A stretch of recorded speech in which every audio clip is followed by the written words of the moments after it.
आइए जानते हैं आज की कुछ अंतर्राष्ट्रीय खबरों को। पहले एक नजर आज की हेडलाइंस पर। ओबीसी वर्ग को आज मिलेगा बड़ा तोहफा। 2 लाख गांव में वॉलंटियर्स को खड़ा करेगी बीजेपी। पिछड़ों और अगड़ों को मनाने की होड़, सपा बसपा ने यूपी साधने के लिए बनाया प्लान।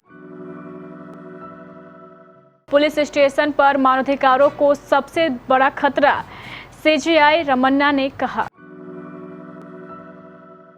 टीएमसी सांसद की पीएम मोदी को चुनौती, विपक्षी नेताओं की स्पीच के क्लिप पोस्ट कर कहा, सुने हमारी बात। बजरंग पुनिया नीरज चोपड़ा है किसानों के बेटे, याद रखना, बोले पत्रकार। लोगों ने कहा इनके पिता राकेश टिकैत नहीं है। आज पीएम मोदी किसानों के खाते में भेजेंगे 2000 रुपए। भारत और रूसी सेना की जुगलबंदी से बेचैन हुए पाकिस्तान और चीन, दोनों के सपनों पर फिरा पानी। मन की आवाज प्रतिज्ञा 2 के एक्टर अनुपम श्याम का मुंबई में निधन। और जसप्रीत बुमराह को 9 विकेट लेने के बावजूद नहीं मिला man of the match. Monsoon सत्र के आखिरी सप्ताह के पहले दिन ही सरकार कई अहम विधायी कार्य निपटाने की तैयारी में है। आज सोमवार को सरकार राज्यों को ओबीसी सूची बनाने का अधिकार देने वाला 127वां संविधान संशोधन विधेयक पेश करेगी। हालांकि पेगासस सहित अन्य मुद्दों पर विपक्ष का हंगामा जारी रहने की संभावना है। बावजूद इसके इस विधेयक को पारित करने में ज्यादा अड़चन नहीं आएगी, क्योंकि कोई राजनीतिक दल आरक्षण संबंधित विधेयक का विरोध नहीं करेगा। हालांकि हंगामे के बीच संविधान संशोधन विधेयक को पारित करना सरकार के लिए थोड़ा कठिन जरूर होगा। हाल में ही कैबिनेट ने इस विधेयक को मंजूरी प्रदान की थी।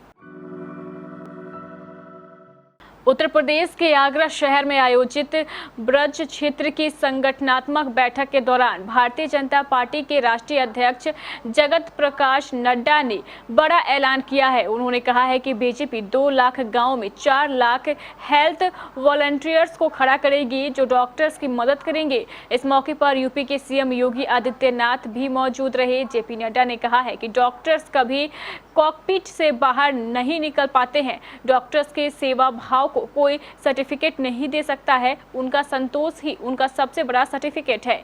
कोरोना काल में आप सभी लोगों ने जिस तरीके से मानवता की सेवा की है, उसके लिए आप सभी को धन्यवाद। आप सब लोग बधाई और शाबाशी के पात्र हैं। उत्तर प्रदेश के आगामी विधानसभा चुनाव की तैयारियों के बीच समाजवादी पार्टी जिलों में पिछड़ा वर्ग सम्मेलन आयोजित करेगी। वहीं दूसरी तरफ मायावती की नजर दलितों के साथ ही अगड़ों पर भी है। आज सोमवार को बसपा अमरोहा और संभल में प्रबुद्ध वर्ग सम्मेलन से सियासी तीर साधेगी, तो कानपुर नगर से सपा के ओबीसी सम्मेलन की शुरुआत होगी। समाजवादी पार्टी पिछड़ा वर्ग प्रकोष्ठ के अध्यक्ष राजपाल कश्यप सोमवार को अगस्त क्रांति दिवस से प्रदेश के जिलों में पिछड़ा वर्ग सम्मेलन आयोजित करेंगे। सपा की तरफ से दी गई जानकारी के मुताबिक इसके तहत 9 अगस्त को कानपुर नगर, 10 अगस्त को फूलन देवी के जन्मदिन के अवसर पर जालौन जिले में स्थित उनके गांव में, 11 अगस्त को झांसी, 12 अगस्त को महोबा, 13 अगस्त को हमीरपुर और 14 अगस्त को कानपुर देहात में पिछड़ा वर्ग सम्मेलन आयोजित किया जाएगा। जस्टिस रमन्ना ने कहा है कि मानवाधिकार सबसे पवित्र होते हैं। मुख्य न्यायाधीश ने कहा है कि संवैधानिक गारंटी के बावजूद पुलिस हिरासत में उत्पीड़न और मौत अब भी प्रचलन में है। उन्होंने कहा, मानवाधिकारों और मानवीय सम्मान के लिए सबसे बड़ा खतरा पुलिस स्टेशन है। हाल की रिपोर्टों को देखा जाए तो विशेषाधिकार प्राप्त लोग भी 3rd डिग्री व्यवहार से बच नहीं पाते हैं। जस्टिस रमन्ना ने कहा है कि पुलिस हिरासत में आए व्यक्ति के पास तुरंत कानूनी सहायता उपलब्ध नहीं होती है और हिरासत से पहले घंटे आमतौर पर ये तय करते हैं कि अभियुक्त का क्या होगा। जस्टिस रमन्ना ने ये बातें दिल्ली के विज्ञान भवन में नेशनल लीगल सर्विस अथॉरिटी के रेप को जारी करने के कार्यक्रम में कही। साथ ही जजों को संबोधित करते हुए जस्टिस रमन्ना ने कहा है कि देश का वंचित वर्ग न्याय की व्यवस्था के दायरे से बाहर है।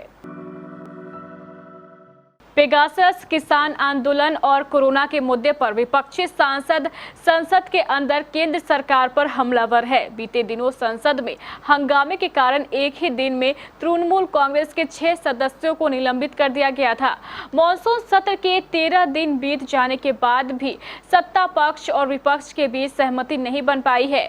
इसी बीच तृणमूल सांसद डेरेक ओब्रायन ने विपक्षी नेताओं के भाषण की क्लिप को पोस्ट करते हुए पीएम मोदी को विपक्ष की बात सुनने की चुनौती दी है। तृणमूल कांग्रेस के राष्ट्रीय प्रवक्ता और राज्यसभा सांसद डेरेक ओब्रायन ने रविवार को अपने ट्विटर अकाउंट पर 3 मिनट का एक वीडियो पोस्ट किया। इस वीडियो को पोस्ट करते हुए डेरेक ओब्रायन ने लिखा है कि मिस्टर मोदी आए और हमारी बात सुने। इस वीडियो को पोस्ट करते हुए कांग्रेस, आम आदमी पार्टी, समाजवादी पार्टी, शिवसेना, राजद सहित कई विपक्षी दलों को टैग किया गया है। साथ ही इस वीडियो में विपक्षी दलों के सांसदों के भाषण को भी शामिल किया गया है। टीवी पत्रकार अभिषार शर्मा ने टोक्यो ओलंपिक में जीत का परचम लहराने वाले नीरज चोपड़ा और बजरंग पुनिया को किसान का बेटा बताया तो ट्विटर पर ट्रेंड करने लगे। उन्होंने ट्वीट किया कि याद रखना, बजरंग पुनिया और नीरज चोपड़ा किसान के बेटे हैं। उनके इस ट्वीट के नीचे कुछ ही घंटों में 2000 से ज्यादा कमेंट आ गए। कई यूजर्स ने जवाब में कहा है कि इन खिलाड़ियों के पिता राकेश टिकैत वाले किसान नहीं है, खेल में मिलेंगे, टेंट में नहीं। वहीं कई यूजर्स लिख रहे हैं कि आपने बिल्कुल सही कहा है। प्रधानमंत्री नरेंद्र मोदी आज यानी 9 अगस्त को किसान सम्मान निधि के तहत किसान 9वीं किस्त रिलीज करेंगे। मतलब अब किसानों के इंतजार की घड़ियां खत्म होने वाली है। आज 9 अगस्त को दिन के 12:30 बजे प्रधानमंत्री नरेंद्र मोदी किसानों के खाते में 9वीं किस्त रिलीज करेंगे। माई गाँव इंडिया के आधिकारिक ट्विटर हैंडल से ये जानकारी दी गई है। केंद्र सरकार किसानों की आर्थिक स्थिति ठीक करने और उनकी आय बढ़ाने के लिए सालाना 2000 की 3 किस्त यानी 6000 रुपए किसान के खाते में सीधे भेजती है। अब तक किसानों के खाते में पीएम किसान सम्मान योजना की 8 किस्तों का पैसा आ चुका है। अब किसानों के खाते में अगली यानी 9वीं किस्त का पैसा आने वाला है। आपको बता दें कि इससे पहले 8वीं किस्त 14 मई को जारी हुई थी। भारत और रूस के संबंधों पर उठ रहे सवालों के बीच दोनों देशों की सैनिक इंद्र 2021 संयुक्त युद्धाभ्यास में अपना दमखम का प्रदर्शन कर रही हैं। रूस के वेलग्रोग्राड में जारी इस युद्धाभ्यास में दोनों देश के सैन्य एक साथ युद्ध की बारीकियां सीख रहे हैं। इसमें टैंक, हेलीकॉप्टर, लड़ाकू विमान, ड्रोन का भी इस्तेमाल किया जा रहा है। दोनों देशों के बीच इस संयुक्त युद्धाभ्यास से चीन और पाकिस्तान बेचैन हुए हैं। इस युद्धाभ्यास की खास बात यह है कि आतंकवादी हमलों को नाकाम करने और जवाबी कार्रवाई करने की ट्रेनिंग भी हो रही है। बता दें, भारत और रूस दोनों ही लंबे समय से आतंकवाद से पीड़ित रहे हैं। रूस में एक तरफ जहां चेन्नैया के उग्रवादियों ने पिछले दशक तक जमकर कोहराम मचाया था, वहीं भारत को अभी भी पाकिस्तान प्रायोजित आतंकवाद का शिकार होना पड़ता है। मशहूर एक्टर अनुपम श्याम का मुंबई में मल्टीपल ऑर्गन फेल्योर के कारण निधन हो गया। अभिनेता को टेलीविजन और फिल्मों में एक नहीं कई लोकप्रिय पात्रों को चरितार्थ करने के लिए जाना जाता था।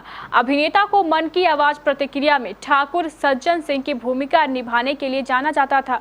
वो प्रतिज्ञा 2 में भी काम कर रहे थे। अनुपम श्याम ने क्योंकि जीना इसी का नाम है, अमरावती की कथाएं, हमने ली है शपथ और डोली अरमानों के जैसे अन्य लोकप्रिय शो में महत्वपूर्ण भूमिका निभा चुके हैं। उन्होंने प्रजानिया, बेंडिंग क्वीन, लगान, दिल से, नायक, द रियल हीरो और ऑस्कर विजेता फिल्म स्मॉल डॉग मिलियनियर जैसे फिल्मों में भी अभिनय किया है। जुलाई 2020 में अनुपम श्याम को डायलिसिस के दौरान मुंबई के एक अस्पताल के आईसीयू में भर्ती कराया गया था। भारत और इंग्लैंड के बीच पहला टेस्ट मैच ड्रॉ हो गया। भारतीय टीम चौथे दिन के खत्म होने तक इस मैच को जीतने की फेवरेट थी, लेकिन पांचवें दिन बारिश के कारण एक भी गेंद नहीं फेंकी जा सकी और अंत में मैच ड्रॉ पर खत्म हुआ। भारतीय टीम ने पहली पारी में इंग्लैंड को 183 रनों पर ढेर करने के बाद 95 रनों की बढ़त हासिल की थी। इसके बाद इंग्लैंड को उसने दूसरी पारी में 303 रन पर समेटा और उसे 209 रनों का लक्ष्य मिला। चौथे दिन तक भारत ने एक विकेट खोकर 52 रन बना लिए थे और उसे जीत के लिए सिर्फ 157 रनों की दरकार थी, लेकिन बारिश ने टीम इंडिया की उम्मीदों पर ही पानी फेर दिया। वैसे टीम इंडिया से जीत तो छीन ही गई, लेकिन उसके बाद मैन ऑफ द मैच के बड़े दावेदार जसप्रीत बुमराह को भी ये अवार्ड नहीं मिला। इंग्लैंड के कप्तान जो रूट को मैन ऑफ द मैच का दावेदार चुना गया। जो रूट ने पहली पारी में अर्धशतक और दूसरी पारी में शतक ठोका था।